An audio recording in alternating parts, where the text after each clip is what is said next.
ಬಟ್ಟೆ ಒಗ್ದುಟ್ಟು ಬಂದು ಮಹಾರಾಣಿ ತರ ಕುಂತಿದೀಯಾ. ಈ ಕಸ ಎಲ್ಲ ಹಿಂಗ್ ಬಿದ್ದಿದ್ರೆ ಯಾರು ಗುಡಿಸ್ತಾರೆ? ನಿಮ್ಮ ಅಮ್ಮ ಬಂದು ಗುಡಿಸ್ತಾಳ? ಇದು ಕಸ ಗುಡಿಸು ತಗೊಂಡು. ಏನೊಂದು ಕೆಲಸ ಮಾಡಿ ಮಾಡಿ ಬಂದು ಕೂತ್ಕೊಳ್ತೀಯಲ್ಲ, ಎದ್ದು ಟಿವಿ ಯೂನಿಟ್ ಎಲ್ಲ ಕ್ಲೀನ್ ಮಾಡು.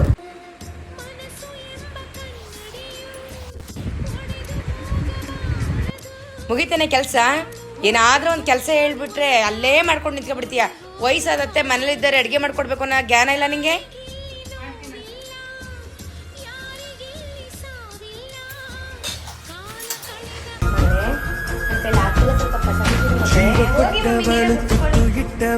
ಭೂಮಿ ಮೇಲೆ ಒಬ್ಬಳೇ ಪ್ರಾಣ ಇಟ್ಟು ಜನ್ಮ ನೀಡುವಳು ತಾಯಿ ಇಲ್ಲಿ ಒಬ್ಬಳೇ.